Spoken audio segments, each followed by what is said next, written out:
probably see a lot of juggling. We'll probably see them go to their strength quite a bit. Chris Zeluski at fullback, he's one of the finest backs in the Shore. However, he's not going to be enough to carry this team. Grant's going to have to go to Yajaica, and he's going to have to go to Labignaro and keep them off balance. They're going to have to spring Modulewski when they can, and they're going to have to play real good defense against a real talented Toms River East offense. Okay, George. Now, as far as East goes, Ray, they haven't been in the best of shape either. Jay McKelvey's here today. Finally had the cast taken off his arm. We saw him get hurt in that Jackson game a couple weeks ago. And Joey Scott was banged up with some bruises and played last week against Lakewood, but he wasn't 100%. I understand he's about 95% today. So even though they're 5-0, they've had to contend with problems of their own. Right. Toms River East has had to go quite a bit of the season without their senior stalwart, offensively and defensively, and particularly defensively, Jay McKelvey, who in the eyes of many people is a blue chip prospect. I know that a lot of Division I schools were looking at him. Rutgers is very interested in him. He's a very good student. He has that big frame that is going to fill out. He's 6'4" now, and he weighs 215. I think he has the capability to go 6'4", maybe 240. He's going to be a monster when he grows up, and he's a very, very bright kid. Toms River East has been impressive. Their schedule has been in their favor. They've scored 114 points so far this season and given up 13. And they have 4 consecutive shutouts, I believe, Ken. Is that right, coming into today? So that defense, coached by Ed Sarluca, is a good one. And up front, they are led by Paul Archimbaud, Ted Fenta, and Tim Werder. And they've played very, very well. And they were really rough last week on Michael Moses from Lakewood. Michael was the leading passer of the Shore coming in, and he had no time at all to throw the ball. And as a matter of fact, as a result of that game, Mike's statistics dropped, and Mike is also out of the game, suffering from the bruises that the Raider defense inflicted upon him. So we have a solid Raider football team that has had a lot of advantages this year. They've had time to grow up. They've had time to progress with their schedule, get better each week without having to face the top teams. They're down the road for them lies Brick Township and Toms River South, and that's going to be the season. Once they get by today's game, then it's going to matter. We're going to be coming into the key games, not only in Shore Conference A South, but as far as the state tournament and their position. Yeah, we mentioned at the beginning of the year that East had the schedule in their favor to break in some new players. And now, after today, they get into the really tough part of their schedule. They got Brick coming up next week in our Channel 8 game. That'll be a showdown of probably undefeateds if Brick wins over Lakewood today. And also, they're going to have to play 2 very emotional games with Toms River South and then Toms River North the night before Thanksgiving. So this is it for East. They've got to be ready to go into that stretch drive of their schedule, battling for a South Jersey Group 4 playoff position, and of course the Shore Conference Class A South Championship. That's about it. We're ready to go. George and Ray and I will head up to the booth, and we'll bring you all the action in just one moment.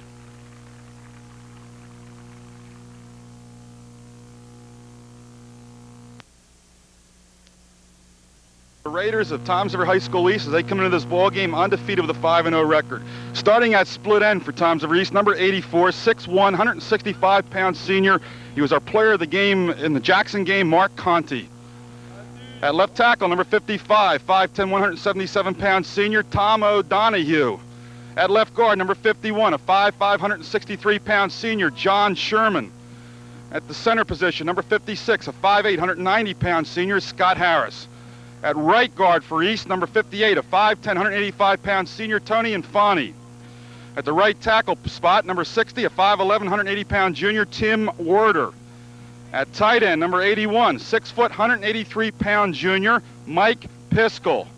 At wingback, he'll also do the punting today, number 7, 5'7", 150-pound senior, Mark Yatesy. At fullback for the Raiders, number 33, a 5'11", 184-pound junior, Ralph Dowgin. And at the tailback, number 32, 5'9", 159-pound senior, Bruce Russell. And the quarterback for the Raiders, our player of the game offensively against Jackson, number 8, 5'11", 160-pound senior, Joey Scott.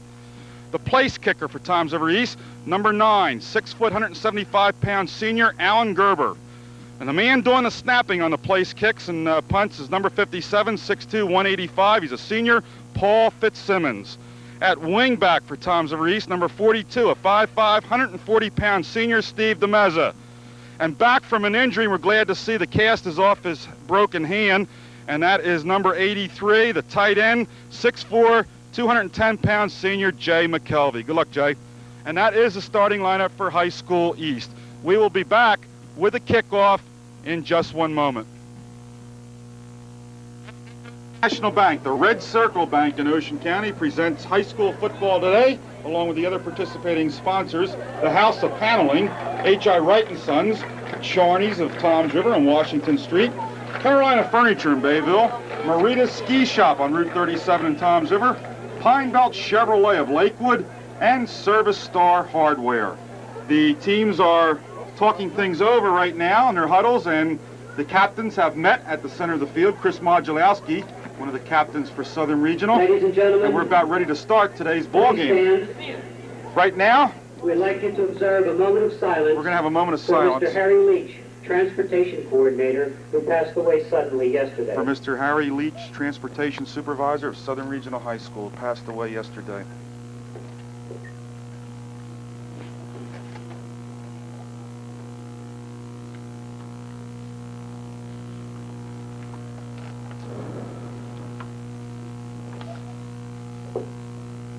And now, the playing of the national anthem. And now the national anthem played by the Southern Regional High School Band.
We are ready to go. Good afternoon, ladies and gentlemen. Welcome. Now, let me ask a question of George Connie. George, we have Randy Skimmons, the center, sprained knee, out 2 weeks. Defensive end, Chuck Bernardi of the Rams, sprained ankle, out 2 weeks. Tight end, Rick Knudsen, strained tendon in the shoulder, out 1 week. And defensive tackle, offensive tackle, both ways, Jim Anderson, broken hand in practice the other day. He's out for the season. Now, what kind of problems is that to replace 4 guys all in 1 week? Well, it's really almost impossible in Southern Regional's case. First of all, they don't have a real large squad, and second of all, they're very senior laden right now, and the seniors that they have playing for them were inexperienced. So you can imagine the kids that are behind the seniors, Ken, there's very, very little experience there at all.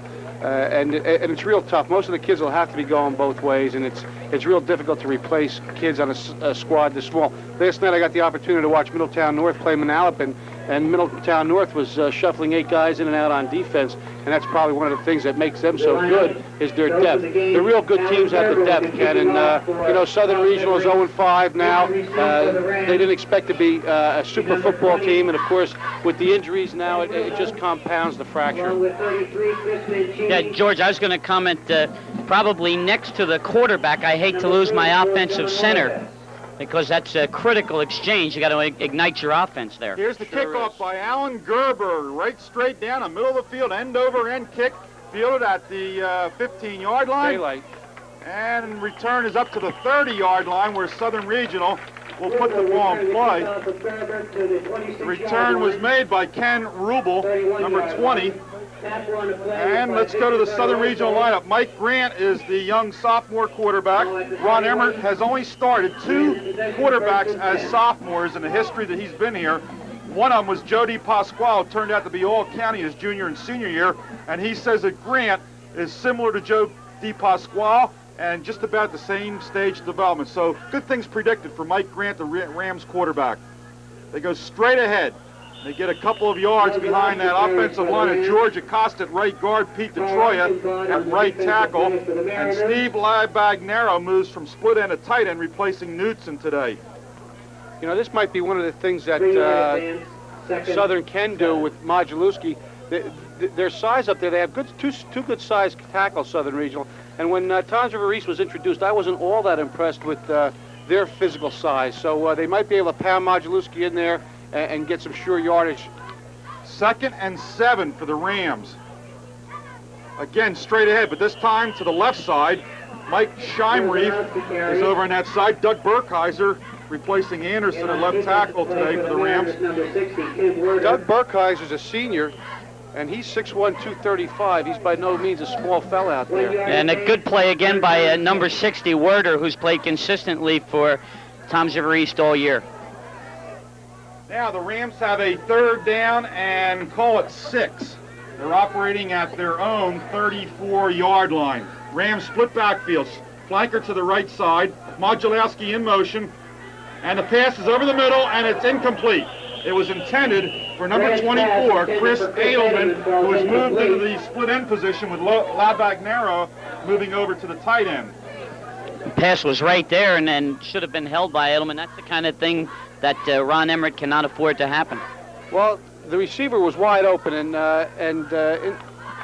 Labagnaro, in his defense, the ball was really drilled at close range, and maybe if he took a little bit off of it, it would have been completed, but it was really drilled real hard, maybe a little bit too hard. The intended receiver, Chris Edelman, will do the punting for Southern Regional, and Toms River East drops single safety back at the 35-yard line.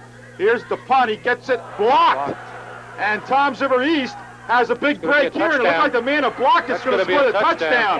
Toms River East, Bill Frasca, number 15, and I believe he's the one that got a hand on the football, right? That was a big rush by the front wall of the Toms River East Raiders to block that kick, and the Raiders create a break early in the football game here. They sure do, and I'll tell you, the snap was good.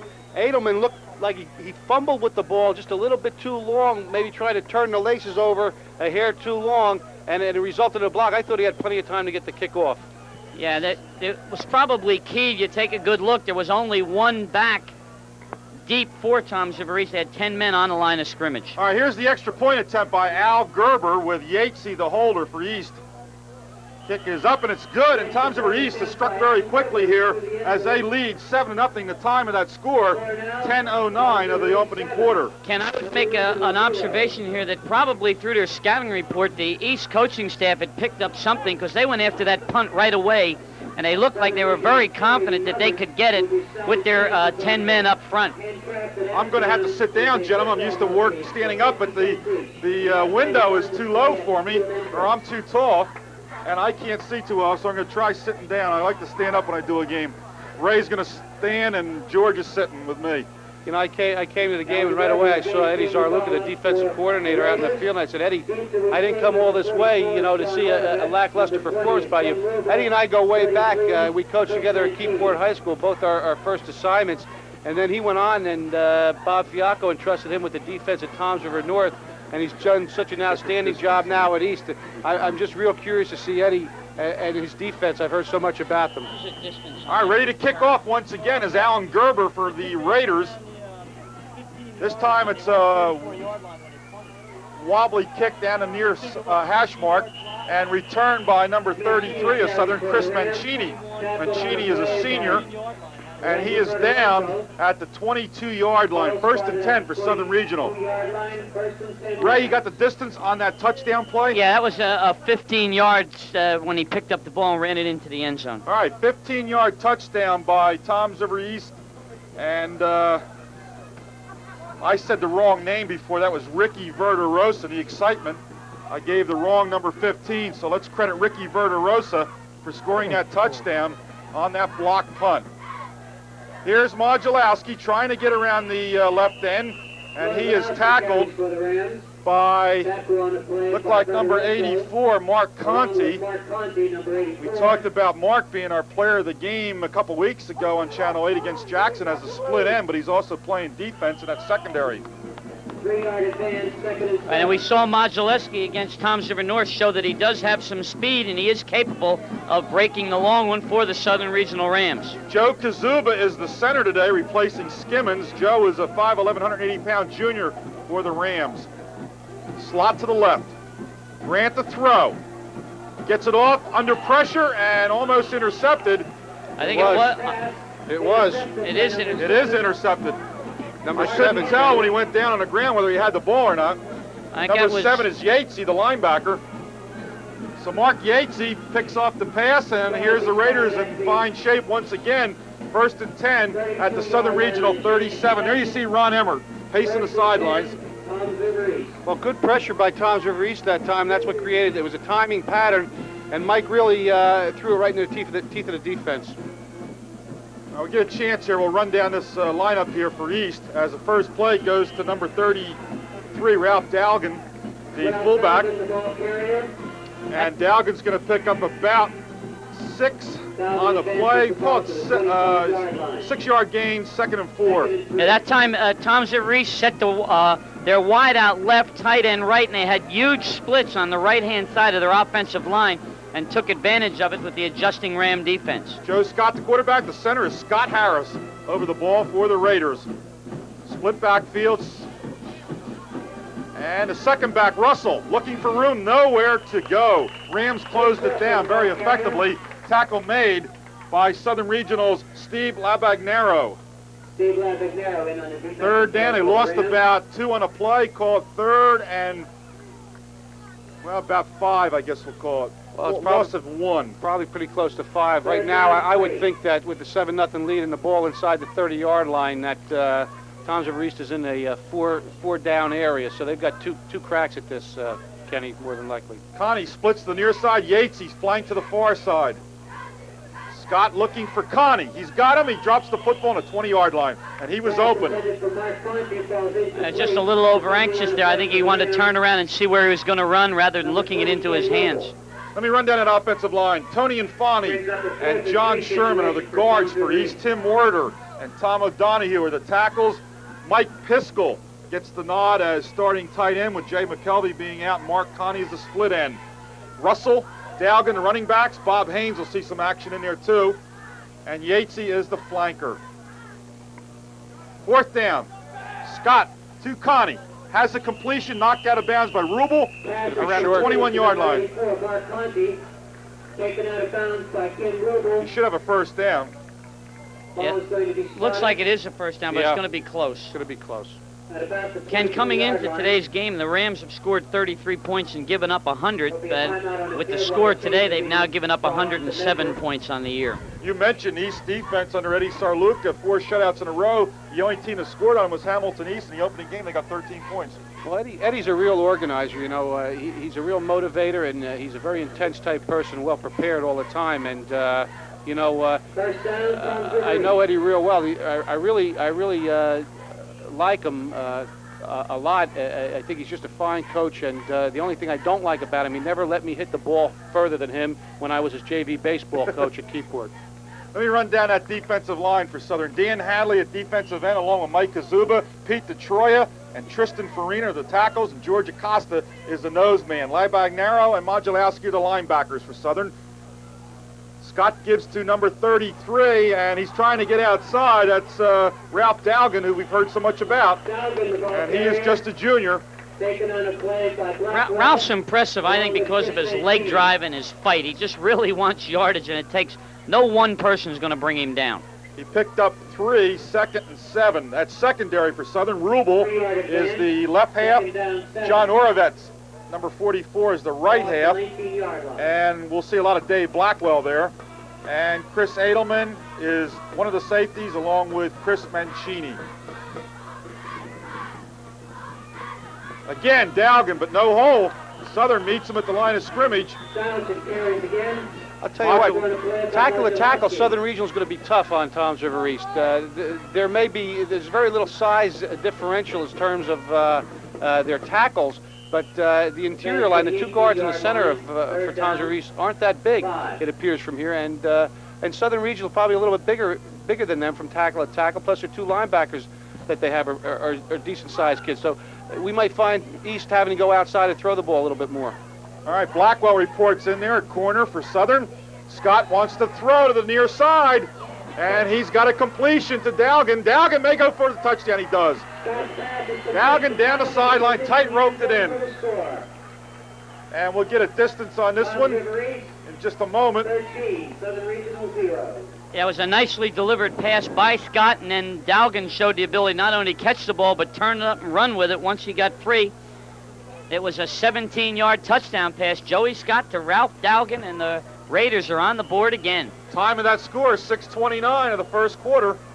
Nothing fancy about that play. It was Dowgin coming right out of the backfield in a play-action fake, but what made the play, there was two beautiful downfield blocks thrown after the ball was completed. Gerber, low kick, no good. That one never got really airborne. Ken, that was a 33-yard drive in 7 plays, capped by a 17-yard TD pass. Joey Scott to Ralph Dowgin. Ray, we got the helicopter back again today. We had it up at Toms River South last night. We had to take a timeout. We'll be right back in a moment. Kick as a helicopter goes over once again. A little tougher to read today, Ken. Yeah, it's harder to read in the daylight with a message they're flashing. Little advertising for one of our local radio stations. Here goes the kick by Gerber, and it goes to the far side. And good return here by Southern Regional. John Orovets on the return up to the 30-yard line where the Rams put it in play. George, just right back to your comments, you hit it right on the head there. Tackle to tackle, the Rams are going to be tough, and the Raiders are going to have to go outside and throw the ball, and sure enough, they throw it and get 6. You know, the unfortunate thing about it is that might be the worst thing that Southern Regional can force the Raiders to do, Ray. Well, we got Ricky Verderosa in there for the Toms River East team in a linebacker position. He's the one that scored the first touchdown. Brother of Jimmy Verderosa, last year's standout tackle. Here's Grant looking to throw, rushes on, and Grant's going to go down with a sack. Number 55 for East got in there, Tom O'Donohue, the linebacker, and also in there was number 60, Tim Werder. And Werder's a very consistent defensive ball player, not only in this game, but the other games we've seen near. He's always around the football. Well, just outstanding coverage that time by the East secondary, and in talking to Eddie Sarluca before the game, he's very high on the secondary people. He thinks he's got the best in the shore there. And that was a sign of it. 3 Southern Regional receivers went downfield, not a one was open, and Grant was forced to eat the ball. 8-yard loss on the play, so it's going to be 2nd and 18 for the Rams. George, that a little bit of an invert look there? Yeah, I'm trying to pick up exactly what they're doing on defense. They're really moving the fumble, and Southern pulls it in. It looks like they're using a lot of 4 deep against them, and moving those 2 middle linebackers out of that split 6 look quite a bit, Ray, and changing up on that, and that offensive line of Southern may cause some problems because they got some young kids in there right now. Yeah, earlier in the year, in talking to George, he mentioned that they were going with a little bit of a different look there, and that they were going to get a 4 deep. 3rd and 13 for the Rams as they send Edelman to the near side, slot formation, slot man in motion. Again, the pressure's on, and Grant, just running for his life, is going to take another loss on the play as Toms River East sent number 72 in there, Joe Rio, and he makes a stop. We got, Rio has a twin brother on his team. We have 2 Rios. That was number 72, Joe. They're really having a hard time with 10 Fit to 6'4", 232. That defensive right tackle, 69. He just came in there untouched. Well, it's going to be another punting situation. The Rams got to try to shore up their blocking here, as the last one was blocked for a touchdown by East, as Verderosa did the honors. Here comes Edelman's punt to Yatesy at the 45, down the far sideline. Yatesy crosses midfield, run out of bounds around the Southern Regional 44-yard line. Ken, while we got a minute here, we got a couple other scores from around the shore. We have Middletown North 35, Manalapan 7. Toms River South, of course, in our game last evening, televised 33-6 over Brick Memorial. And Wall Township keeps rolling with a 51-6 win over Asbury Park. Any comment on that game, George? Well, I think Asbury Park knew they were in for a tough game. You know, they're very, very young, and they've done much better than anybody expected so far. So nobody expected the score to be that lopsided, though. I'm going to ask you a question in a moment. Here's Scott with the keeper, and Scott could not put a move on Rubel. Rubel refused to be faked and made a nice open field tackle at the 45-yard line, loss of a yard on a play. Yeah, and Joey Scott is not 100%. You could see it on that play, and he got up even a little slow and limping. And I wouldn't be surprised if on a day like today, maybe Joey Scott gets an early rest. Yeah, I kind of believe that might have been a broken play, Ray. I don't think they want Joey Scott to run the football at all today. Somebody might have missed a handoff in there. All right, Verderosa and Kenney come to the near side. Verderosa in the slot. Split backfield, ends are tight. Left end is tight, and it's going to go to, well, nowhere to go for Dowgin. He's hitting the backfield. Number 75 for Southern Regional was in there to break that one up. Pete DeTroya. DeTroya is having a good game. He's been in a couple of big plays for that defense. Pete DeTroya is big and strong, and if anybody's experienced out there, he is. And he's going to have to be the leader out there, and he's going to have to inspire not only his fellow linemen, but he's going to have to inspire that secondary who Coach Tony Sammarini said hasn't been as good as he would have liked it to have been this year. If they're a suspect defensively, it's in their secondary, and this is the wrong team to have a weak secondary against. 3rd and 14 for the Raiders. Again, the slot to the near side. Scott, screen maybe? Yep, screen. Russell. And Russell is still on his feet. Russell still going. I don't think they ruled him out of bounds. I think he stayed in. He's all the way down to the 9-yard line. Let's see what the officials decide. Flags all over. It's flag day out there. They're all over the field. I think we're going to get one back here I thought we had a holding penalty in the Raiders when that play first developed. The lead blocker put his hands out there. The screen developed beautifully, and I'll tell you what, Chris Modulowski. Here it is on the replay. Modulowski's out there in front by the screen, and he just got hit 2 or 3 times. Number 55 just knocked him right over, and read it real well. But the blocking was so good out there that he didn't have a chance to stop it. Real fine run. Oh, by the way, let's let Ray run down the crew for today's game, working this game. Okay, we have Frank Chickatano as the referee, Jim Burke is the umpire, veteran Ray Pennant is the head linesman, Bill Lowry is the line judge, and Alan Detweiler is on the clock. All right, Dan Edelbach, number 18, reports into the secondary for Southern Regional, replacing Edelman. Get those two names mixed up. And we have a big penalty coming up. 15-yard penalty. George, what was the penalty? You know, I wasn't watching the officials down there. I was taking a look at number 8 come out, Dave Blackwell, and Dave evidently fouled up on some coverage over there, and Tony Sammarini was discussing it with him out there. But I really don't know what the penalty was. Offensive pass interference. All right, they called it offensive pass interference. So that puts the Raiders way back in their own territory at the 37-yard line. It's going to bring up 4th and about 30. So that puts the Raiders in quite a hole, and they're going to have to punt the football away. That might be what Dave Blackwell's trying to tell Coach Sammarini. Coach, they were holding me, pushing me, grabbing me, and I couldn't get into the defense at all. But the officials caught it. Tony's a volatile guy and an excellent defensive coach. He's the kind of personality you have to have coaching your defense. There you see Coach George Jeck across the way wearing the blue and white cap. And, of course, right in front of us is Ronnie Emmert in the yellow shirt. Tony Sammarini wearing blue today. And Dave D'Eugenio's on the headphones in the yellow shirt, dark yellow. Ronnie wearing a light yellow shirt. I guess you say gold. For Dave D'Eugenio. Talking about Tony Sammarini, you know, when I was at Asbury Park, we always scrimmaged Southern Regional as one of our scrimmages, and whenever Tony would come, I always was inspired, and I got some energy from him, and he always gave me his pep pills that he took all season long, and I always said to myself, Tony's the kind of guy I want in my foxhole. I tell you, these are two coaching staffs that I really enjoy getting together with. Ronnie Emmert's very close to his staff. Tony and Dave have been with him a long time. And, of course, Tony roomed with Ronnie in college. They've been together ever since college. And, of course, Tom's River East has a very close-knit group that works well together, and they're fun to be with. So we enjoy working both of these teams' games. Now, we're having the discussion here. Ray, have you been paying attention to what's going on here? Dave D'Eugenio just does an outstanding job with the offensive line. And year in and year out, Dave Dave's kind of the quiet guy on the staff, doesn't say much, but you know he's there when you're a defensive coach. Yeah, he does a good job. I think the officials just mismarked the ball, and that happens once in a while. I think they went from the line of scrimmage, and possibly they should have measured the ball from the point of the infraction. There's a good shot of the discussion going on with Coach Emmert wearing the cap, and next to him, Tony Sermarine, a blue shirt.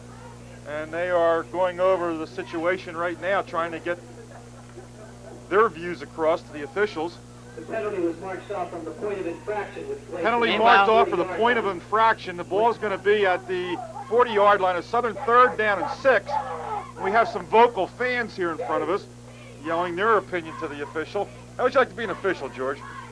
Well, I kind of, I wasn't a great fan of officials as a coach. I mean, I liked them between Sunday and Friday, I guess. But Saturday, I kind of like what Wayne Harden once said. He said, you know, it's not that I dislike officials, I hate them. And there was a time when I think every coach believes that, but they really do a good job. But Wayne Harden was of the philosophy. He said, you know, I don't like a guy coming out here on Saturday and doing a day's work and determining my future when I'm putting 365 days in a week and working real hard and going to clinics and time on Sunday night.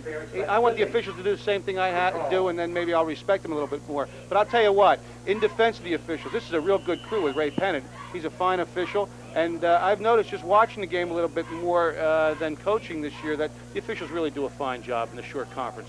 2 minutes to go, first period, 13-0, Toms River East leading Southern, 3rd down and 6 now. Scott brings them out in an eye. And here's movement on that line of scrimmage. And they have encroachment. And after that long delay there and everything, and the Southern Regional coaching staff, I think, wasn't quite satisfied with the explanation of the penalty and losing all that yardage, and then to get this penalty here, they're now 3rd and 1 rather than that long yardage they were looking at before. Ron Emmert is quite annoyed right now at the crew here. It's going to be 3rd down and 1 now at the 35-yard line of Southern Regional. Verderosa sets up in a slot to the far side. Connie is the split end. And they go to the fullback, Dowgin. Dowgin looking for that first down, very close. Tackle made by Modulowski and Steve Labagnaro in there also for Southern Regional. Modulowski still hasn't gotten up on one knee. I asked Ronnie Emmert about Modulowski. He rates him as one of the 2 best running backs they've ever had here at Southern Regional, and the things that he can do and what he can contribute. And of course, Ronnie says, hey, let's be honest, we haven't had a history of great running backs. They've been known for quarterbacks, they've been known for great defensive teams, and he said, I would have to rate him more highly on the list as a running back than as a linebacker, and especially the fact that he's going just about the whole game.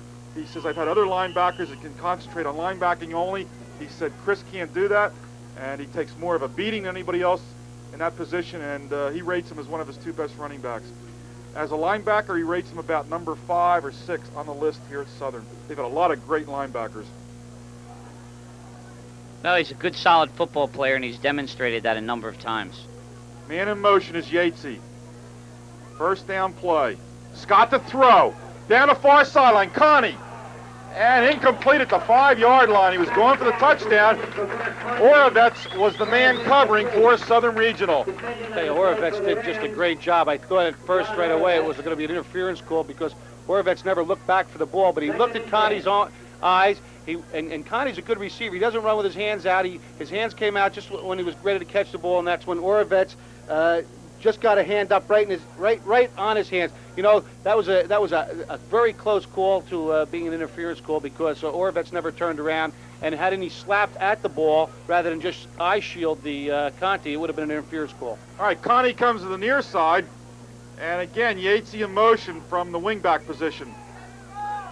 2nd and 10. Scott steps up in the pocket, intercepted. Almost intercepted by Rubel, and he had a touchdown in front of him. Yatesy was the intended receiver. Rubel had nothing but daylight.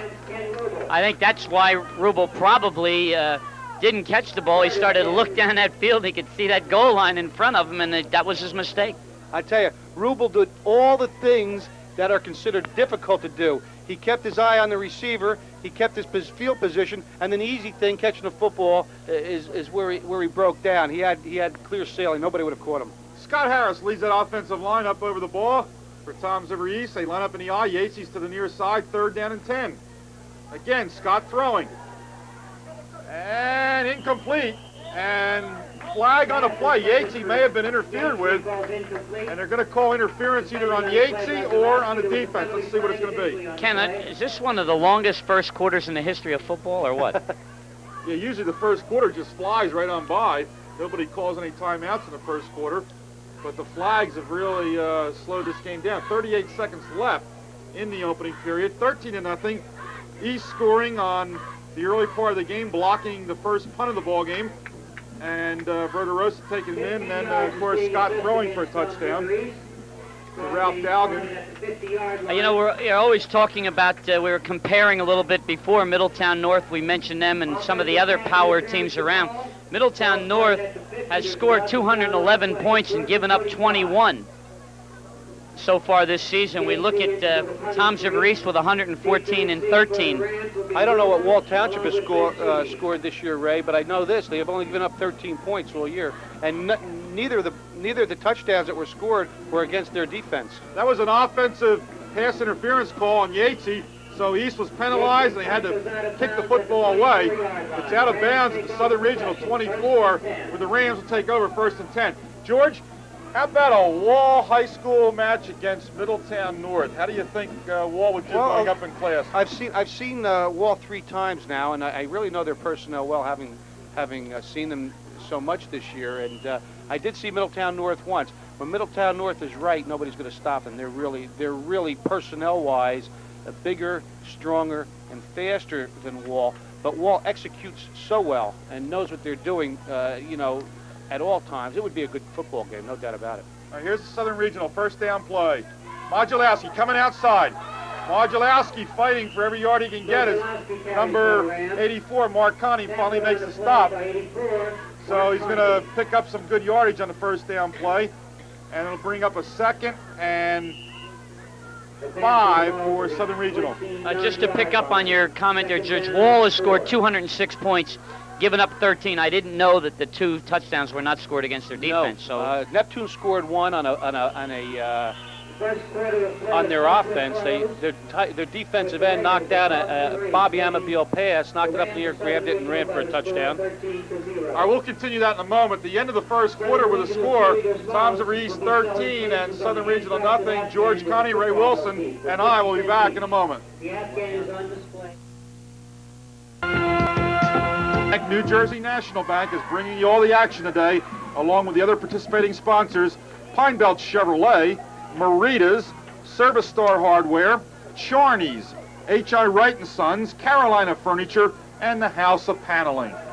This is the first play of the second quarter here at Al Goldberger Memorial Field in Southern Regional High School, looking for their first victory of the year, trailing 13-0. By the way, Middletown North's Chris Barnes is closing in on that 1,000-yard rushing. I think he's just short of it after last night's effort. He got 1,000 last year and missed most of the second half of the season. Yeah, he had about 113 yards last night, but most of them came in a long run in the second half. Manalapan did a good job shutting him down for about 23 yards in the first half. Getting back to Wall, that second touchdown scored against Wall was a kickoff return by Asbury Park last night, so that was a total of 13. Their defense is unscored upon. 3rd and 1 for the Rams. Straight ahead, Modulowski gets the first down. He is hit by number 58, Tony Infante, the inside linebacker in that 4-4 defense. Ken, unofficially, up until a few minutes ago, Southern Regional had minus 20 yards. Well, I'll tell you right now, it's an interesting stat because on this particular drive, and I've noticed it on a few other plays, Southern Regional's been running well tackle to tackle, and they've been winning the battle in the trenches right now. Ken DeRiggi is one of those defensive backs I haven't mentioned today for Toms River East. He is covering on the wide receiver to the near side. Number 28 is DeRiggi. We haven't seen that much of him this year. And the other safeties, Hani and Russell's in there also, number 32. That's the secondary, the deep secondary for Toms River High School East. Incompleted pass brings up 2nd and 10. George, once again, they got that 4 deep look that they're showing there, and it's a little bit of a different appearance. It's almost like a pro 4-3, Ray. They got the 2 corners remain constant, a middle linebacker, and 4 deep. And they even loosened somebody else up there, George, on the motion before. So now they're in their standard 4-4 split 6. All right, here's the I formation on 2nd down for Southern Regional. Grant coming to the near side, incomplete, trying to hit his split end, Pete Skapika, and that's going to bring up a 3rd down and 10. And now the Rams need a big play offensively. Southern Regional's really doing the things that they have to do. They moved the ball well inside, then they had a 1st and 10. They threw the ball. Unfortunately, the timing was off between Grant and his receiver, and it was incomplete, but the receiver was open. He had the tight end open over the middle that time. They're going to keep him off balance, but they've got to start connecting on those passes because they're opening them up and they're not hitting them. We just had a shot at Randy Skimmons, the injured offensive center of Southern, on the bench. Here's Modulasi cutting to the outside. Good quickness by Chris. And he gets across the 40-yard line, knocked down at about the 42. And number 32, Russell, came up there, along with DeRiggi, to make the stop for Toms River High School East. That's the 2nd or 3rd time Modulescu's gotten outside. And that may be something that they can exploit a little bit more rather than even going from tackle to tackle. It seems if they want, they can run on Toms River East so far. Toms River East looks like they're experimenting maybe a little bit on defense, Ray. Yeah, and George, we've seen Modulescu break one against Thompson North. He has good speed. Edelman to punt, 4th down and 4. Gets a good snap, no rush, nice high sailing punt. Yates is going to let it bounce and roll, and it'll stop around the 18-yard line where it's covered by the special teams of Southern number 23, Ken Martin, on the coverage. And that Martin is not in relation to all those Martins we were talking about up at Toms River South last night, with Sean Martin being a younger brother of Kenny Martin and Cliff Martin of the Indians. This is another Martin family. And they've been Martined all over the place lately. When all of them are good. If Sean's is anything like Cliffy and Ken, then I'm sure he's an outstanding football player. Yeah, George, you coached at Toms River South, I guess, when Cliff was captain around 1975? That's right. A real pleasure to work with. Cliff Martin, good football player at South. Here's the handoff. By the way, Cliff Martin married Ron Signorino's daughter, Terry Signorino. And they just had a baby. Right. Now we have a 2nd and 9 for Toms River East. One of the Raiders has a shoelace problem there, trying to get it straightened out, and that's number 55, and that's left tackle Tom O'Donohue. This is the big play here in the series for the Raiders. They go to the air. Connie has it, 1st down. Beautiful execution, Scott to Connie, and Connie knew exactly where he wanted to be for that 1st down. Rubel made the stop for the Southern Regional Rams. And play, guys. Here we have it right here, and Scott drops back to makes a short drop and hits Connie very quickly. Just a 3-step pattern, and they're giving Connie room, and they may not be able to afford to. They're doing a good job against the running game of East. George, he spells his name a little differently from yours. We got Connie with an I up in the booth, and we got Connie with an E down on the field. Same country, okay. All right, they're looking... I'll tell you, and George, you know who's really giving Toms River East a tough time is just Detroit, number 75. He is just all over the place in there. He spins off blocks. He's low. He accelerates. Oh, he's a good-looking football player. He goes 6'2", 210 pounds. Pete Detroit, senior defensive tackle, number 75. 2nd and 9 for the Raiders. Same as the play before where they picked up the 1st down. They needed 9. Fumble, and Scott just falls on. Had it batted out of his hand as he tried to make the handoff. Modulowski got in there, wreaking some havoc. I'll tell you, they're playing inspired defense, and if it wasn't for that block punt right now, it'd be, it'd be a real, very, very interesting football game, and it's going to be. Right now, East has got to be very careful that they don't make a turnover back here and let Southern get too close to that goal line for a score. I'll tell you, George, these kids have one choice, and they don't want to make it. They know if they quit, they got to face Coach Samarini, and that's worse than playing the game. Ron Emmert told me just before the game, the spirit is still good here at Southern. They wanted a winning season. It's impossible now, but he said they had a good practice yesterday, and the kids were up for today's game. Here's the bomb to Connie, and Connie corrals it Beautifully thrown by Scott, led him perfectly at the 35-yard line, and Conte in full stride. And that was a good play by Rubel, who saved the touchdown, brought him down around the 26-yard line. You know, beautiful pass. Let's watch it. I was watching Conte the whole way out here, and he looks like he's loafing out there the first 5 or 6 steps. And what it was, some people call it a down, out, and up. Other people call it a chair. And he just loafed on the out, and boy, he turned it on the up, and he lulled Rubel asleep, and Scott put it right out there as a well-executed pass play. Good pump fake by Joey Scott, and he just threw it perfectly. Trying to come off the left side. Good run here, as it looked like he was going to be stopped at the line of scrimmage, and just kept moving. Bob Haynes. Haynes is a 5'10", 185-pound senior, alternating with Ralph Dowgin at fullback. The Southern Regional, it's a shame. They're working very hard up front. Their defensive common tackle to tackle is doing a great job. Their defensive backs are a little slow of foot, and I think that's presenting a major problem for them. 2nd down and 5 for Toms River East. We're in the second quarter, 6:30 left to play. 13-0 is the score. East leading. Russell, and Russell gets some good yardage, very close to a first down. That's one play by Mike Kazuba. Mike Kazuba makes the stop. We want to thank Ken Art, Director of Athletics. I see him down the sidelines right now. Ken always makes you feel at home when you come down to Southern Regional, and I've enjoyed working with him. He's a successor to Art Chris as Director of Athletics here at Southern. Took over the position last winter. Here's a measurement for the first down, and they have it. And the big block up front there was by number 51, John Sherman, a 5'5", 163-pound guard for the Toms River East Raiders. He really blew his man out of there, allowing the back to jet up into the hole. Yeah, I was just going to say that, Ray. It looked like the offensive line of Toms River East really asserted itself on that particular play. They just really surged on that right side. 1st and 10 at the 18-yard line. Scott to throw to Yatesy, and Yatesy wasn't turned around quite in time. Incomplete. George, it's really interesting the way things take trends in football, and I think we're seeing more and more wide splits with the offensive lines this year. At least we have the last couple of games, and I don't know. What do you think's bringing that about? I don't know. You know, you can get away with it against a team that maybe is not so quick defensively. You get up against a team that's got a lot of quickness up front, and you get in those wide splits, you're in a world of trouble. You better have a lot of good screens and draws. All right, so 2nd and 10. Split backfield. Scott straight back. Screen. And he goes to number 33. Going down that far sideline is Ralph Dowgin. Flag on the play. Pass is complete to Ralph Dowgin. Well, let's see what the penalty is.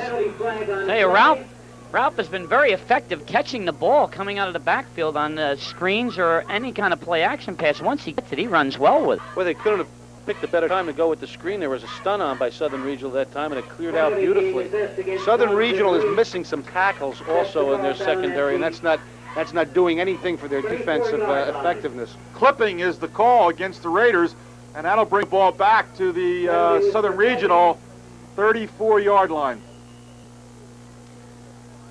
Excuse me, Kenny. They're in a situation now where, you know, they may have to start thinking about doing extra things on Conte. He's their favorite receiver. They may have to start bumping him a little bit for the first 5 or 10 yards and helping their secondary people out. 2nd and 25. What they don't want is what they've got here. Scott almost picked off. Modulowski trapped the ball. They've got to go to Connie. They've got to give their secondary people more help because George Jeck, you know, is just going to be foaming at the mouth when he sees a wide out like Connie one-on-one with anybody. Modulowski just keeps demonstrating that he's a heck of a football player. Here we have it on the replay. We'll see Joey Scott with a short, quick drop, delivers the ball, but a great play by Modulowski. Modulowski, our player of the game, even though the Rams lost the football game, he played a heck of a game against the Mariners of Toms River North 2 weeks ago. And Modulowski received one of the player of the game awards along with quarterback Mike Ryan of the Mariners. He's having a great year. 3rd down. Scott to throw. Going long to Connie. Open, he has it. Flag on a play. Beautiful fingertip catch by Connie inside the 10-yard line. Finally dragged down at the 5. Let's see what the flag is going to be. Chris Mancini made the tackle. You know, the unfortunate thing Here's about the replay. that Let's watch this. reception, Conte runs right into the coverage, and Mangini, more or less, in my opinion, almost let him run by him and catch the football. He really got caught a little flat-footed, and in defense of Mancini, he's 5'9", so Conte's got a height factor over him. Apparently it was interference, George, against the Rams, and they're going to decline the penalty, take the play, obviously. So it's going to give them a first down inside the 5. That was a 31-yard pass play. The Raiders declining the penalty. There you see a shot of the Southern Regional sideline. Some of the young ladies on the Rams bench.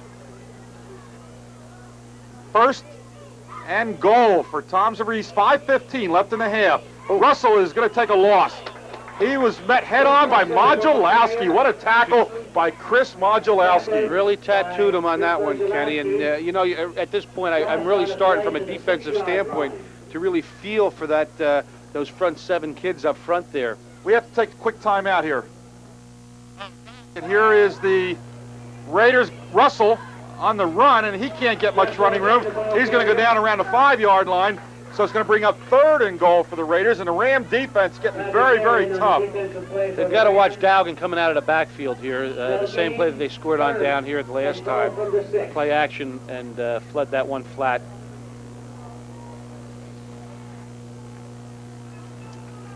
Coming up at halftime for you Ram fans, we'll give you a chance to hear from your soccer team and your girls field hockey team. We'll have Andy Camasco, the soccer coach, and we'll also have Barbara Crowley of the girls field hockey program. So that's coming up at halftime. Here's Scott going to the corner end zone. Yatesy touchdown. Mark Yatesy pulls it in. Call that a 5-yard touchdown play. Scott to Yatesy with 3 minutes and 50 seconds left in the half, and that makes the score Tom Zavries 19, Southern Regional nothing. Everything's a timing pattern, I noticed, with South. Everything's a 1-2-3 step drop by the quarterback and a 3-step pattern by the receiver on the button. It winds up to be a 7-yard pattern, intermediate pattern, and they're right on the money. And they got a fine quarterback, delivers the ball real well, and Scott was an 81-yard drive in 13 plays. Gerber has the extra point, so it's 20-0 here late in the first half at Southern Regional High School. Beautiful day for football. The temperatures have gone up. Most of the people in their shirt sleeves today, or light jackets, and just perfect weather here. Something you don't expect this late in the season here on Halloween weekend. By the way, we'll wish all you viewers a happy Halloween. I hope you enjoyed your day as you viewed the game tonight. I'll tell you, it's one of those days that when you watch the game on a cold November coming from California and the people are in their shirt sleeves and you wonder why you're staying in the cold weather. But today we have it ourselves. Ray is going to attempt to talk to one of the coaches at halftime. And most likely he's going to be talking to George Jeck if he can grab him on our sideline mic. 20 is Ken Rubo and 33 is Chris Mancini. All right, Rubel, Mancini are deep for Southern Regional, and here is the kickoff. End over end sailor down the middle of the field, whistle on a play. We have a whistle on the play.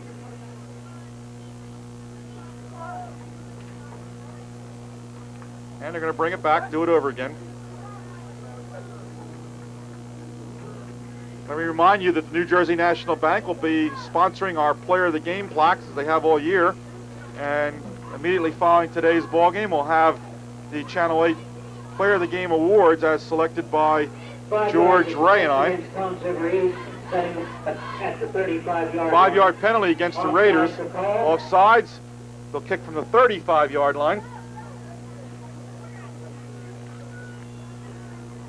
So we're wondering if the Raiders will be looking ahead on their schedule.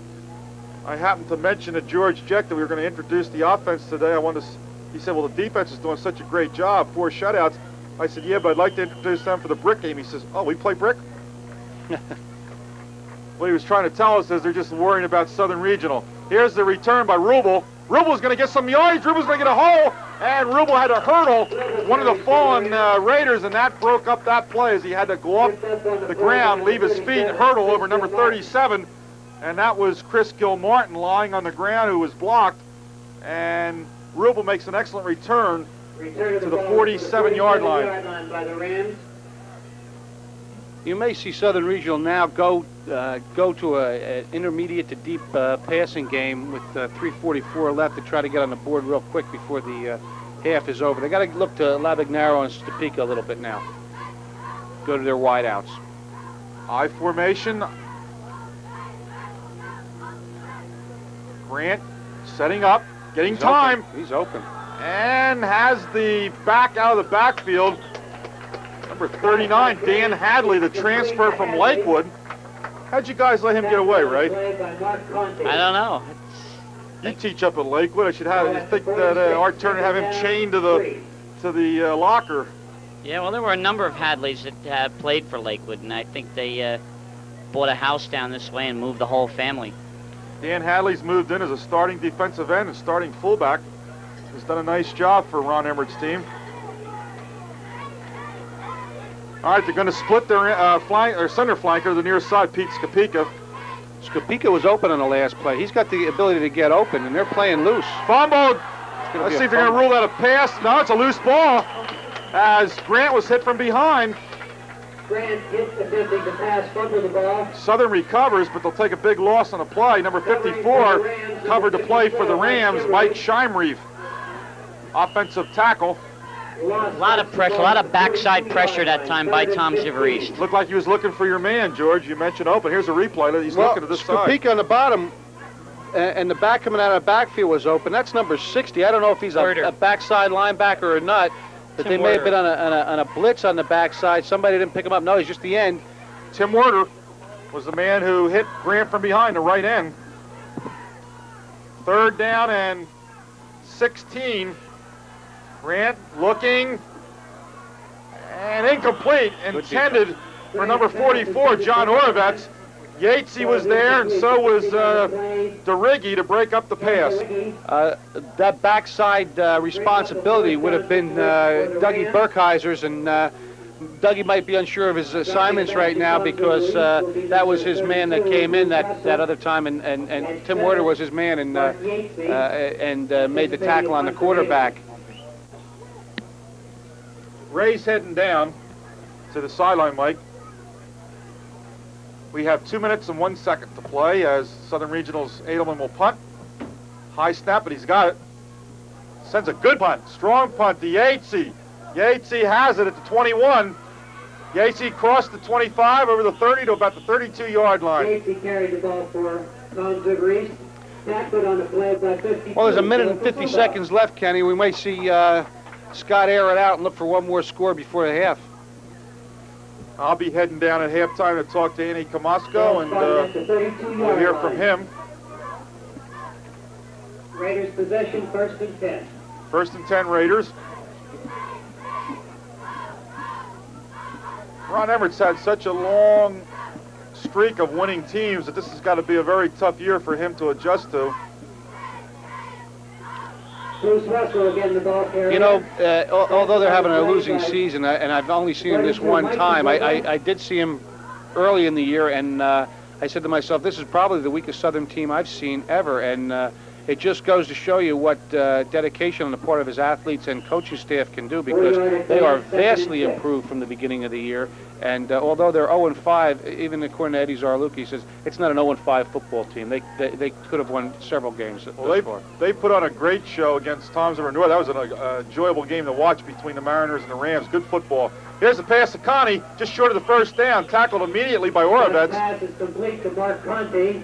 It's going to bring up 3rd down short.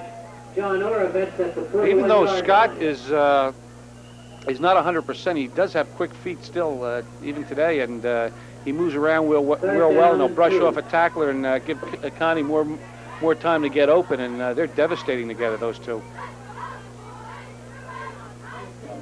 28 seconds, clock running. 3rd and 1. Russell has a 1st down or more. Orovets finally makes the stop as Russell hits to the 48-yard line. 1st and 10 for the Raiders. 19 seconds to go in the half. We may not have another play, George. I think they're just going to stay in a huddle here. 10 seconds. That's going to be it. So the end of the first half, we have Southern with a total of 5 yards on offense in the first half. That's the end of the half right there, with Tom Zavris on top, 20-0 over the Rams of Southern. And George, we're going to wait here to see if Ray can get a hold of one of the coaches. Well, that 5 yards, I think the fans should understand, reflects the amount of loss. As we get ready to start the second half, let me tell you to support our sponsors as they support the high school football. New Jersey National Bank carrying the major portion of the sponsorship, along with the other participating sponsors: Carolina Furniture, Maritas, Charney's, Pine Belt Chevrolet, H.I. Wright & Sons, Service Star Hardware, and the House of Paneling.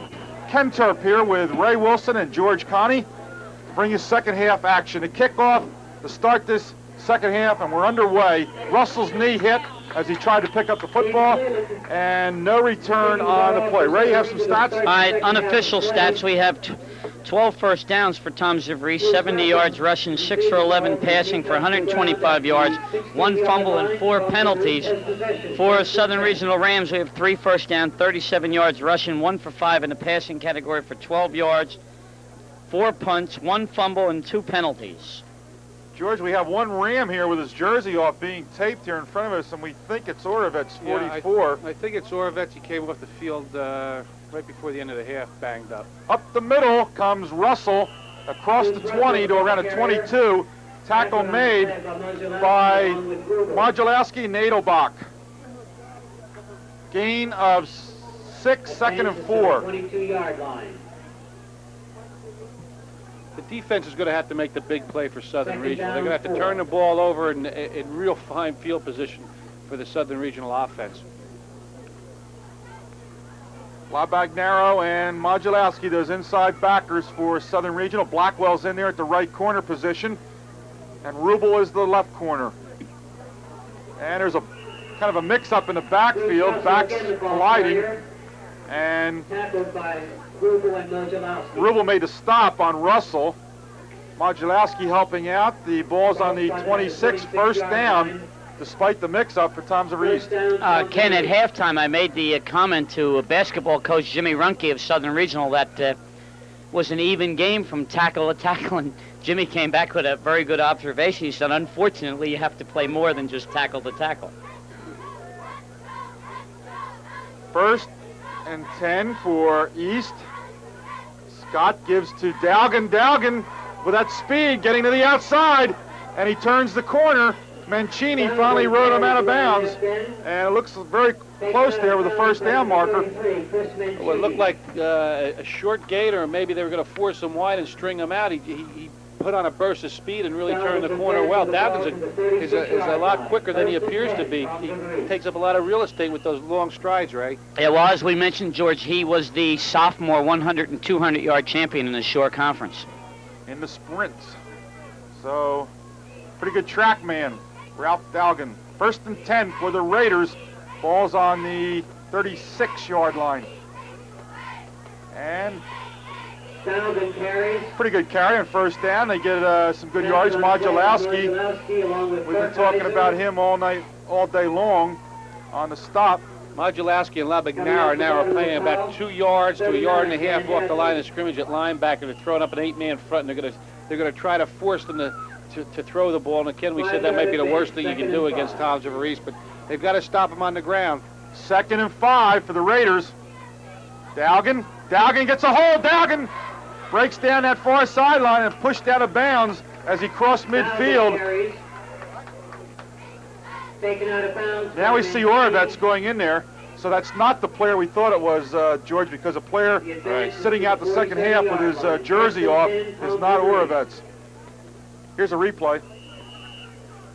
And here we'll see Dowgin use his good speed and his strength as he takes the ball up the sideline, just keeps moving with the tackler on his back. Mancini rode him out of bounds.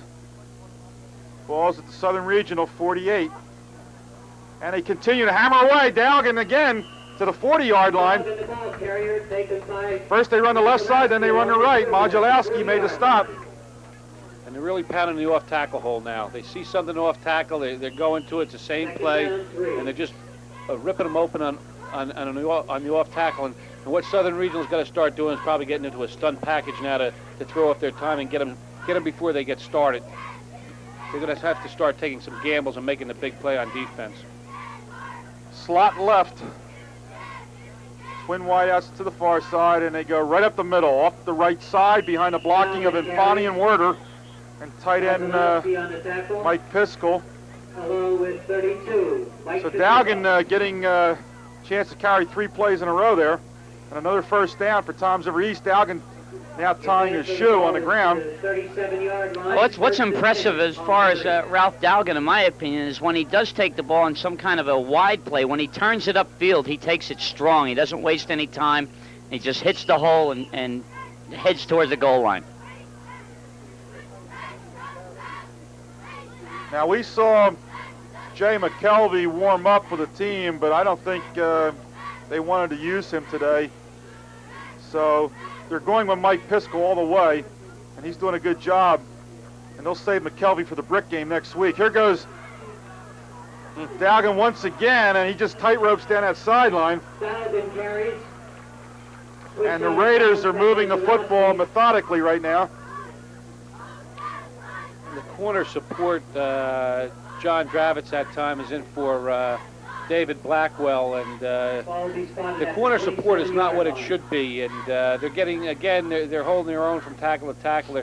They're getting a little bit, they're going a little bit wider on them East now. They're going off tackle, they're going outside, and they're skilled people on the corners and in the secondary and just not supporting at all. Dowgin picked up 9 on the carry, 2nd and 1. There's a good shot of that line of scrimmage as the Raiders come up over the football. You might From want our to watch ground level camera. Watch Conte on this one. It's a good throwing down for East. They may go for all the marbles on this particular play. Scott pop pass, no, he couldn't find a man. Football's loose. Nobody's grabbing it. And apparently they're going to say it came after the whistle, and Kazuba's very unhappy, number 32. He felt they should have come up with a football. Loss of 2. So it's 3rd down and a short, well, we'll call it 2 yards to go. Yeah, the Ram defense is still playing with enthusiasm, even though they're down 20-0. It's 8-12 in the 3rd quarter, but they still show a lot of life out there. Defensive end Mike Kazuba was very upset. He wants that football.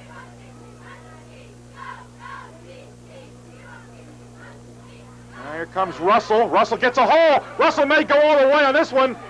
Cuts it back in, still on his feet, touchdown. Great cutback by Russell.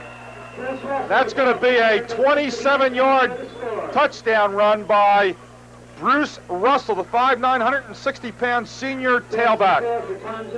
That was a beautiful cutback. That's the kind you use in a training film. Here you have it right here. We've got the wing right.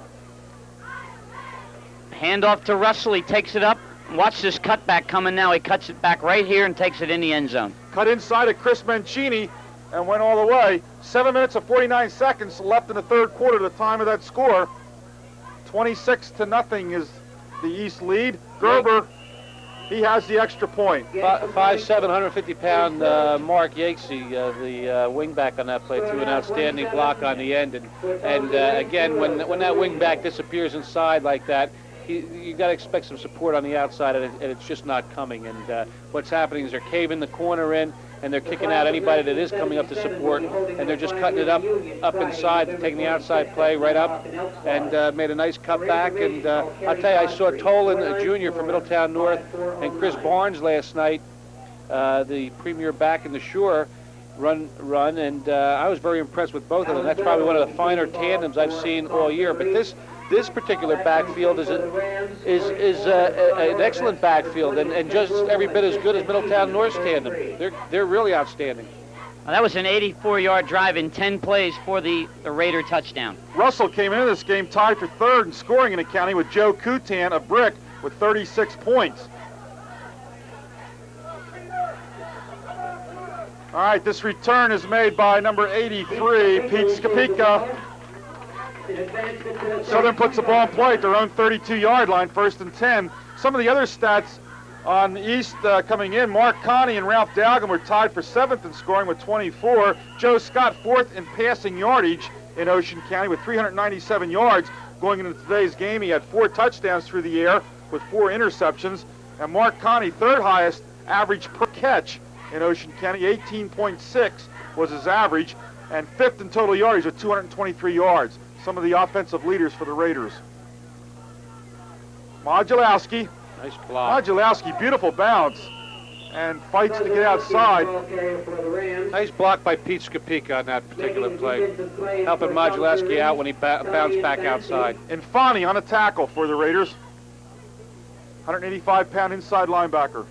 George, you're talking about the tandem of backs. The Raider football team's a deceptive team. They may not be big in size. They're quick. I think they have good strength, but they have numbers. They have a lot of players in their program. 6-yard gain, 2nd and 4 for Southern Regional. Grant gives off to Hadley. He has a first down for Southern Regional. Dan Hadley up to the 44-yard line. You know, I've always felt, and maybe I'm a little bit more offensive-minded than the next guy, but I've always felt that a ball control offense is always your best defense, and I think Tom's River East has shown that today. It seems as though when Southern gets the ball, they look as if they can move it. It's just that they haven't had the ball at all. Joe Ryu, Paul Archimbaud, Ted Finta, and Tim Warren at defensive front four for Toms River High School East. O'Donohue, Sherman, Infante, and Yatesy, the linebackers. And Modulowski takes the pitch to the near side, ridden down by Ricky Verderosa, and he got up to the 47-yard line. It'll be 2nd down and about 7.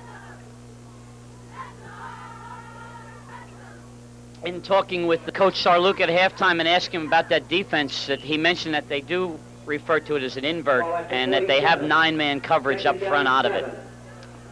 Yeah, it looks as though if they are anticipating a pass, they go into their standard split 6, Ray, and then if the invert serves a run-pass type defense for them, they can do a lot of things out of it. Got Ricky Verderosa playing that right outside linebacker right now, as Hadley is the ball carrier, nailed by about 3 silver shirts, 4 tacklers in there, led by Yatesy and Verderosa, and also in there was number 72, Lou Rio. Joe Rio's number 72, Lou Rio, the twin, is number 73. Joe goes 6'2", 198, Lou goes 6'1", 190. Both are sophomores for High School East. We had twins last night, we got twins tonight. I'll tell you, they're going to be big kids. I know that family, and there are some big people in that family. Toms River South has the twins, the Maliks. We have has picked up a first down at the Toms River East 46-yard line. The Rams on the move right now. 5 minutes left, third quarter. Grant had some trouble with the snap, but he recovered, runs out of the pocket, and gets across the 40 to the 39-yard line.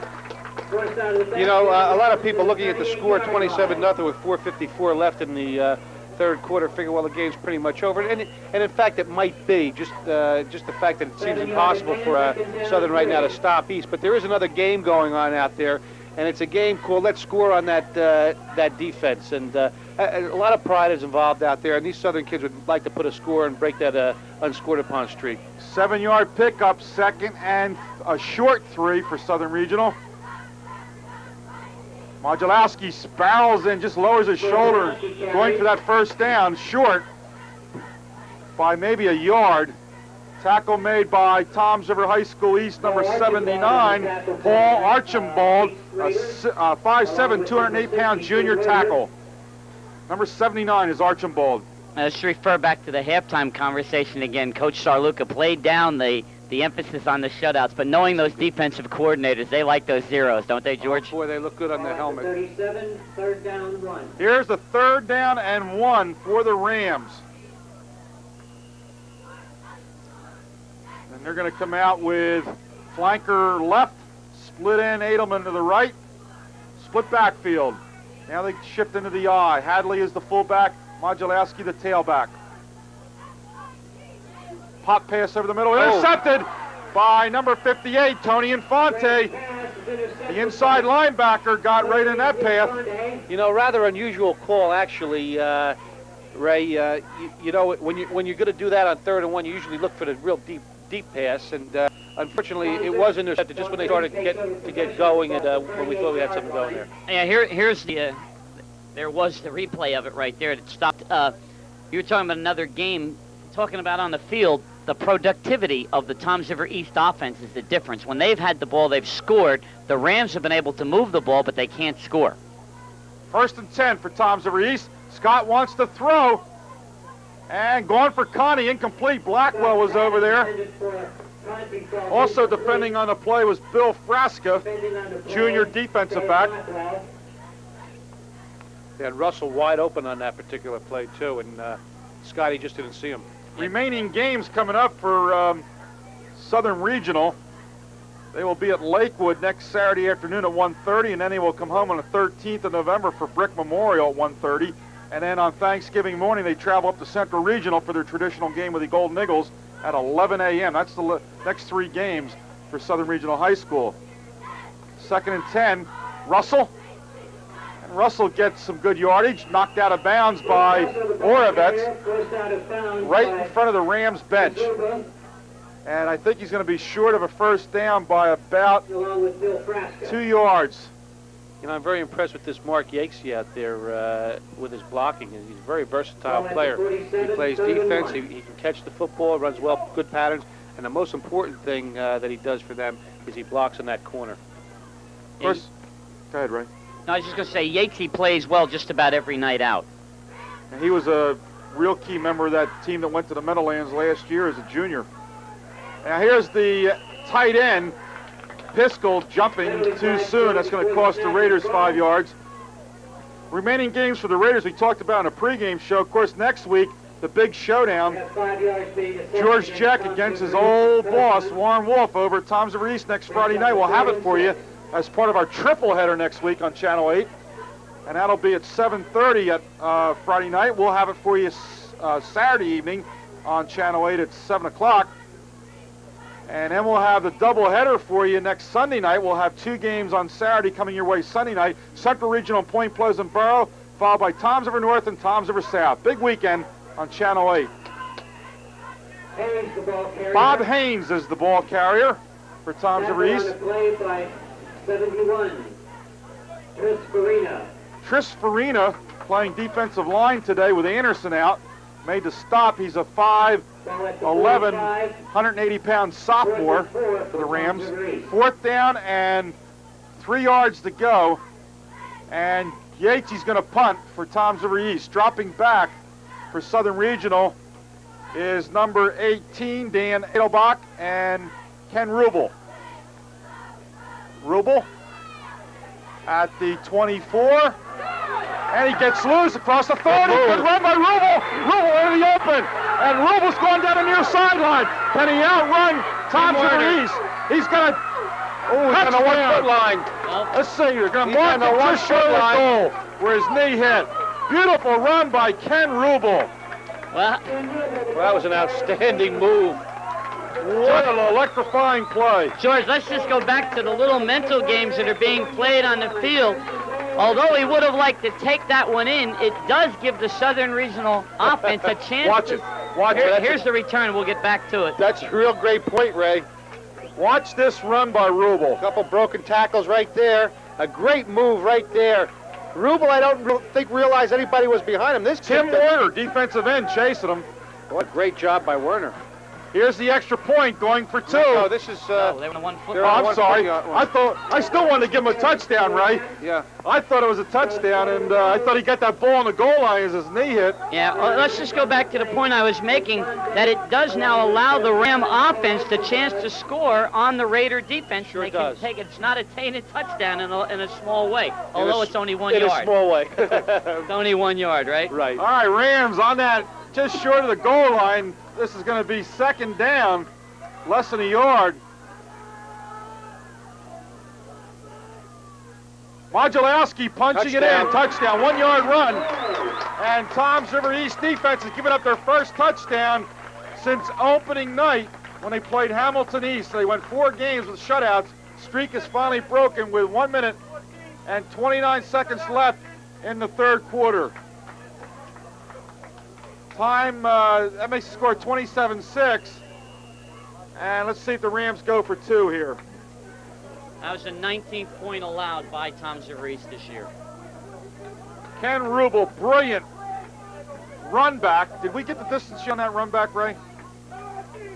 That had to be close to 75 yards.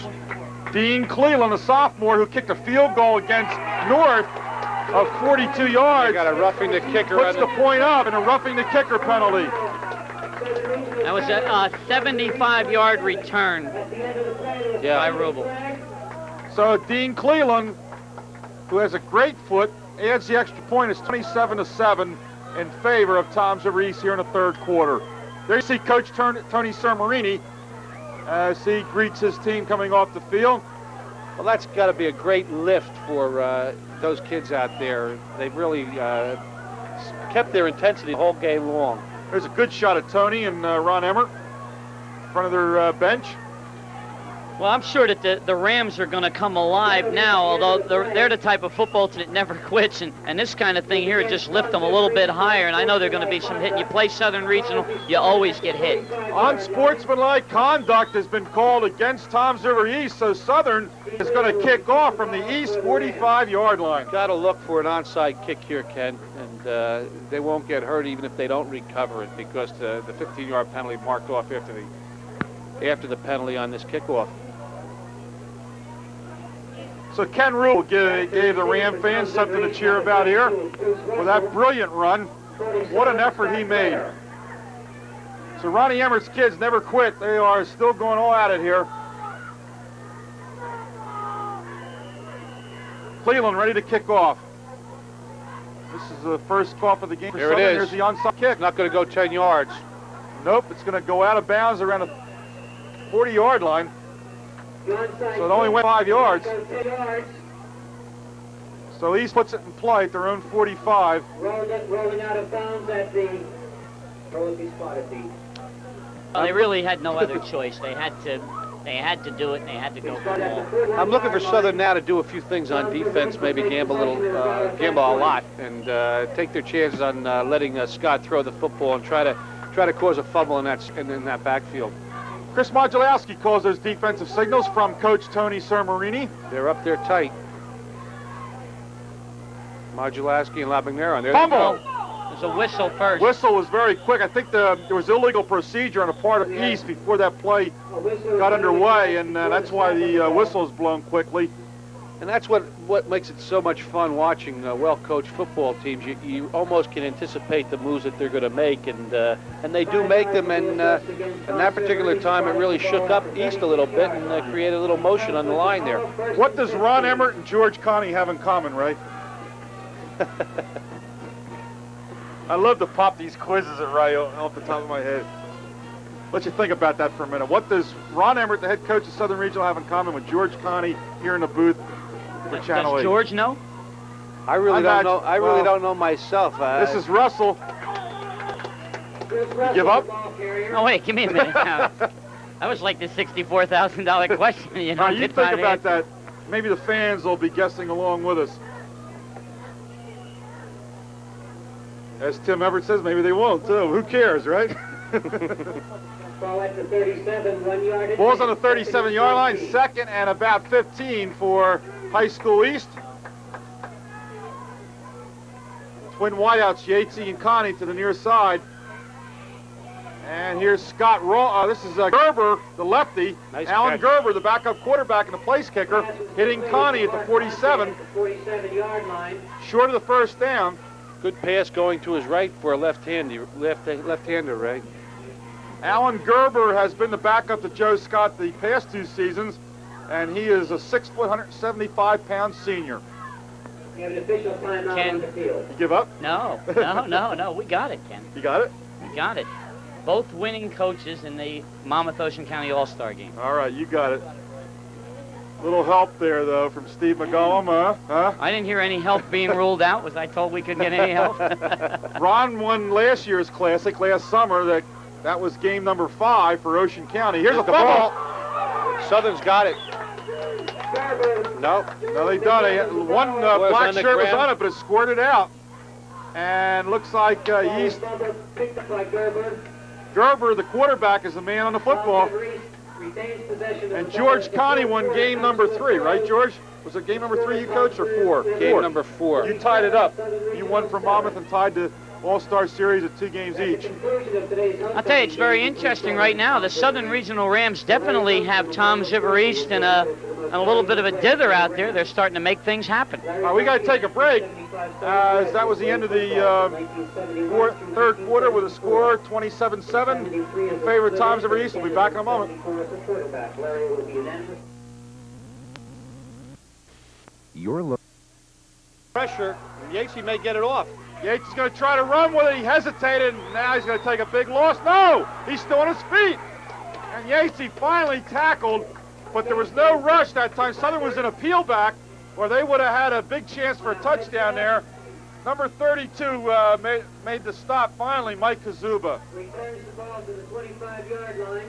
Oh, it's still, there's a lot of time left in this football game, and momentum does funny things. Sure does. We've seen a lot stranger things happen than a win at this point. Possession, 1st and 10. So Southern Regional with a good opportunity here as they take over on the Tom Ziver-East 26-yard line. And there you see Ron Emmert on the sideline.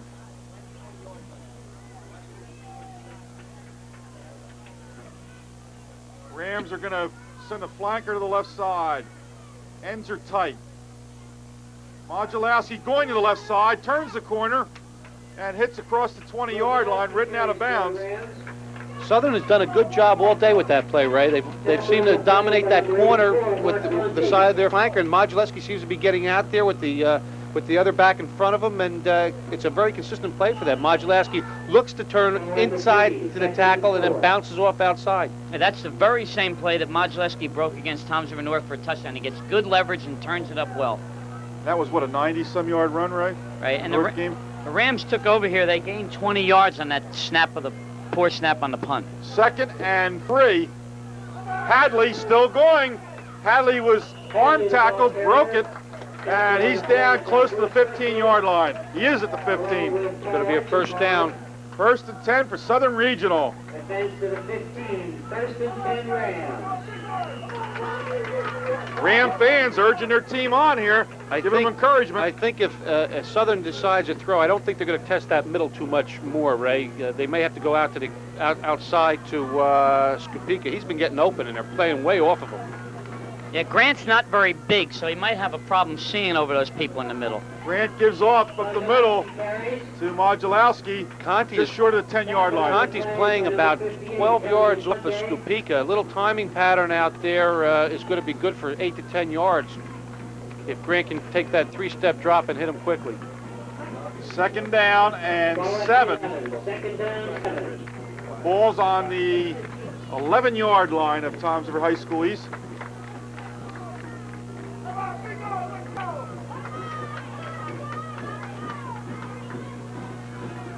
Grant throwing to Labagnero. Right through his hands. And it's incomplete. Pass intended for Steve Labagnero. It was certainly there. Grant put it right where he had to. Right at the midsection, and Labagnero didn't concentrate on the football, lifted his head a split second too soon, and right through his hands. There you see Steve right there, number 47. Yeah, they've had trouble with that particular play all day, getting it to click. It's been there, and they just can't seem to get it to work. They've got to look at Skopika out here. Skopika to the far side, 3rd down and 7. Grant gives to Modulowski. Up the middle goes Modulowski, runs into number 79.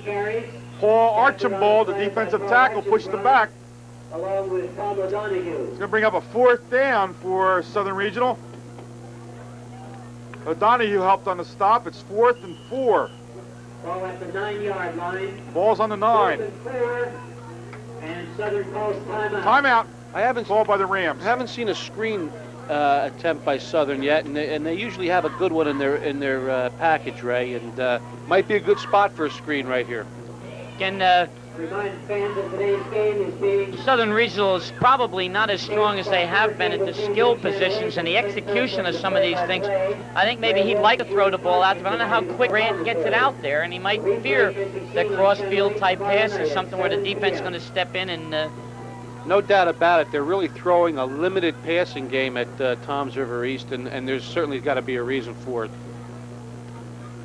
So Ed Sarluca, who Ray talked to at the half, defensive coordinator for George Jeck, is talking to the Raiders. Maybe he's aware that they haven't pulled a screen yet here.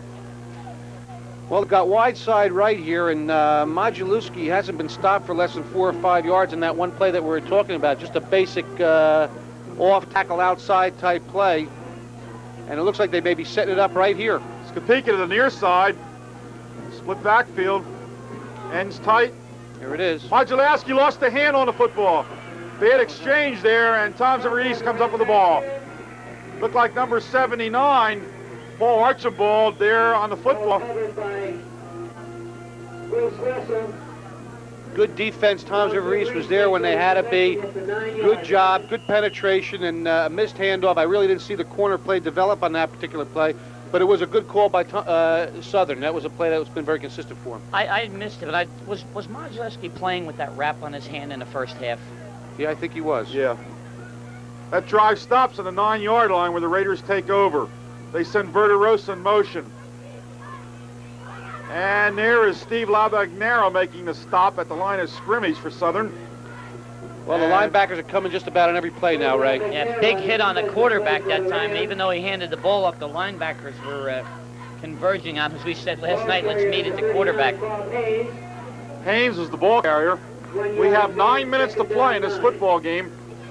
Tom's River East 27, Southern Regional 7. Second and 9. And that ball carrier was Haynes once again.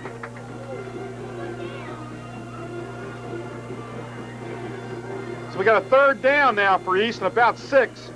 Well, if they can stop them on this play, they're going to get good field position again. Another shot to score against that defense. Yajaica coming in for Verderosa with a play from Coach Jeck. And the mental side of this game, East got out with that nice lead, and they've gone flat here. I mean, there are some different people in the game, but still, you can say they've lost that mental edge that they've had earlier in the game. Scott brings them up, wing to the left. Bump ran into in the his guard. backfield there. I should say Gerber, not Scott. Not a first down. Yajaica, the wing back. So they got a punt. Tris Farina, sophomore defensive tackle, made the stop. I think Gerber's going to realize that when the guard pulls, he's got to step away from that center just a little bit deeper, Ray. Otherwise, he's going to get tattooed. Yajaica is inside the 5-yard line to get this away. Good pressure by Southern, but he got it off. Rubel drops the football, falls on it. Looked like both men of Southern wanted that football, and a little mix-up there. Rubel was back there with number 11, Mark Russamano. Yeah, a little lack of communications back there, nobody calling the ball. Southern puts the ball in play at the Tom's River East 46. 7:19 and running, Ken. Gentlemen, start thinking about some awards here we're going to make. Skopika comes to the near side as the flanker. Split backfield, ends tight. Grant to throw, looking down Skopika's side, but goes the short man, Hadley. Hadley to the 40. And tackle made by linebacker Tom O'Donoghue on the left outside. I think we got to keep in mind that Mike Grant is only a 10th grader and doesn't look bad at all for a 10th grader. I mean, doesn't look bad as a bad quarterback at all for any grade. He's doing a nice job out there. George, for Ron Emmert before the game to compare him to Joe DiPasquale, who played in the early 70s, 1971, 72, 73, two-time All-County, All-Shore. I mean, that's really saying a lot. He's really high on Grant. I'll say. Grant looking for somebody open, can't find anybody, and he's going to take the loss back at the Southern Regional 47-yard line. Tim Werder led the charge, number 60, from his right end position. There you see Werder right there in the center of your screen. Usually where the football is, you'll find Werder. Werder's played a super game. He's been good all year long. I think at this point, Ronnie Emmert may be saying to himself, and he may have it, I don't know, but right now it looks like a good situation maybe for shotgun, and your play action is not going to really do much to hold them at this point, I don't think. Right ends, Ray. Last night, Joe Ernst, Toms River South, was our player of the game, defensive right end. Today, Werder certainly played a great game from the right end position. 3rd and long. Setting up the screen to Modulowski. He's got it. Nice move by Modulowski. But Yates, he penetrated the blocking and was there to drag him down. Pass is completed to Modulowski. Good defense by Ray. They weren't fooled at all by that screen. No, they read it very well. They enough pressure on the quarterback to make him throw the ball a little bit off balance, yet they had the screen covered well. 5 minutes to play in this football game. 4th and long. Southern will have to punt. Eddie Sarluca's had enough experience against screen passes in his defensive career not to be surprised by many screens at all. I can guarantee you that. I don't He's know seen them all. if East is going to believe he's going to punt. Low snap. Edelman does punt. Out of bounds around the 22-yard line. Goes out of bounds. We'll take a timeout right now. Be right back. I like Yates was great. And Dowgin. I like Yates. All right, we are back. We are discussing right now during that time who we're going to select as the player of the game. Southern Loose got it. ball. Southern got it. Southern Regional has the football. Let's see if we can find out who got it. Bottom man getting up is Modulowski. Modulowski, just an outstanding game today. That kid is tough. He could be in the foxhole with Sam Marini and me. Ball be placed at the 23-yard line. Ball's on the 23 of East. Time showing 4:20. Clock running 27-7. East leading. And tuning up for next week's showdown with the Brick Green Dragons, which you'll see right here next Saturday night on Channel 8. I'm sure there's going to be a heck of a crowd over at Toms River East next Friday night for that ball game. Here's Grant trying to go to the 10-yard line for his intended receiver, Skopika. Good to see them go to Skopika, even though it was incomplete. It's good to see them go to Skopika. Now, if they can work that outside a little bit, I think they may have something on the outside. Yeah, I think we can see the development in Grant even from the last time we saw Southern Regional. Grant's a better quarterback today than he was a couple weeks ago. 2nd and 10.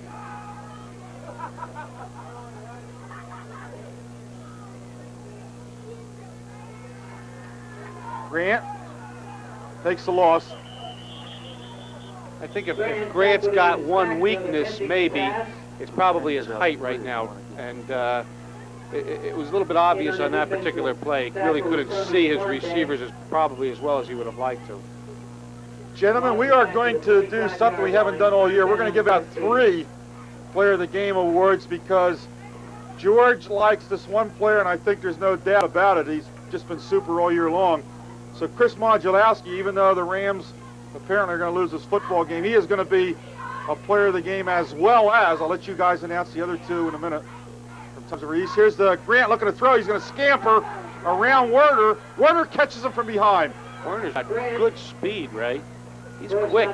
That's what you want in a defensive end. Why don't you announce who the Player of the Games are as long as we're talking about Tim Werder? Right. You got it. Okay, then the 2 other players of the game be number 60, Tim Werder, the junior right defensive end, and number 7, Mark Yatesy, the right linebacker for the Toms River East Raiders. So they're the Player of the Game, the 3 of them, and congratulations. They'll receive plaques from the New Jersey National Bank, the Red Circle Bank here in Ocean County. 4th down and 12. Grant floods the middle zone and goes long for Modulowski. Overthrown. Russell back there with Yatesy on the coverage for Toms River East. I see what they mean about that secondary for Toms River East. That is really an outstanding secondary. Their positioning is just outstanding. Very well coached secondary. So Toms River East takes over. 2 minutes and 33 seconds left to play here at Al Goldberger Memorial Field. Please report to the announcer's booth, please. Nick Nicolini.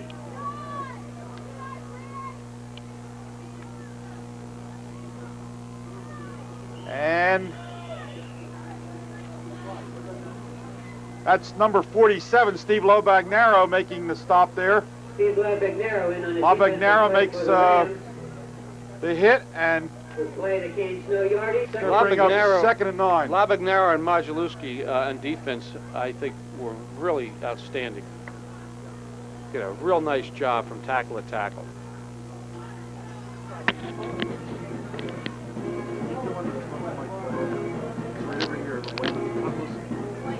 Joe Scott's pot out of the trunk this morning.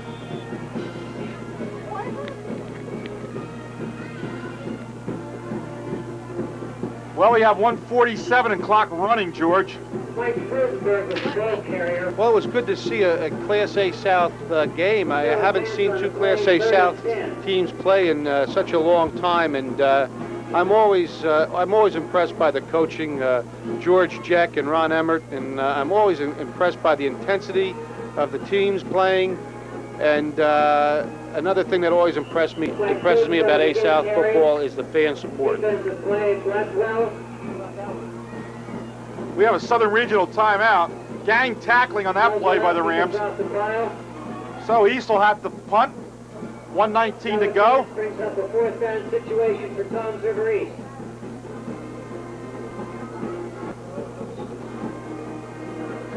So Ray's going to head down Clear cable TV. to the field Of the game. Mark Yatesy as the PA announcer announces our players of the game right now. Zeluski from Southern Regional.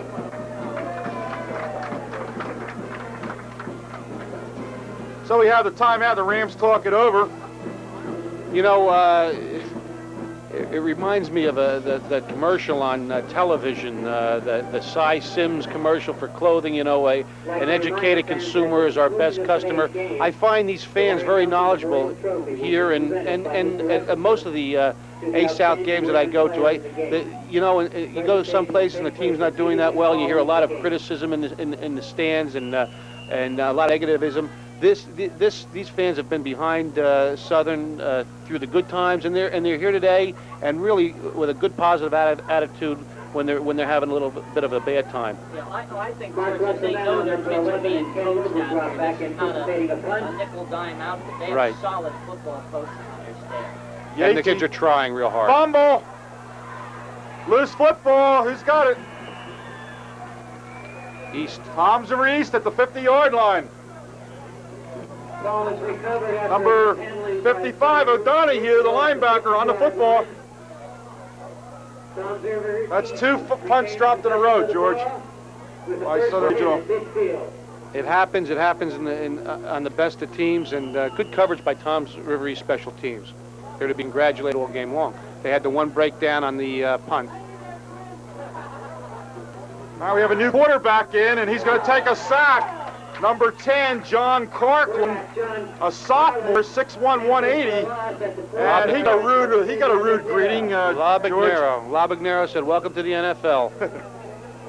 That was a baptism under fire. The blitz went on. So it's a big loss for Toms River East, way back to the 41. And this is a new Toms River East offense in here, practically completely. And you know, it's always good. You know, there's an article in the paper today about a game last night, and